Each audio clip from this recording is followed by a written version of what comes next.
نختم وصفات رمضان بوصفة الكفتة بالطحينة.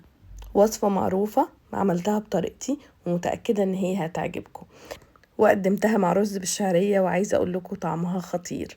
اول حاجة في وصفتنا النهاردة هنبدأ بالكفتة.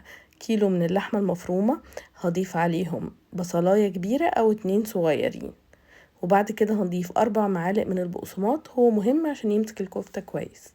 وبعد كده هضيف التوابل، ملح وفلفل، وكمان توابل اللحمة وبابريكا مدخنة. البقدونس الكمية زي ما تحبوا، انا ضفت حوالي ربع كوباية. وهنخلط كل الخليط ده مع بعضه كويس قوي. هخلط كل المكونات كويس جدا مع بعض، وهنشكلهم بالاشكال والاحجام اللي تعجبنا. بعد كده هاخدهم على النار، وهنبدأ في الطاسة هنحط معلقتين 3 من زيت الزيتون، ممكن نستخدم زيت عادي، وهنبدأ نشوح الكفتة. هنشوحها على مرتين او 3 حسب كمية الكفتة. وبعد كده اول ما تاخد لون حلو هنطلعها زي ما انتوا شايفين. وفي نفس الطاسة هنزود زيت او زيت زيتون او زيت عادي، ونبدأ نشوح البطاطس تاخد لون حلو ونطلعها. واخر حاجة بنشوحها هي البصل. استخدمت بصلاية كبيرة، شوحتها اخدت لون اصفر وطلعتها.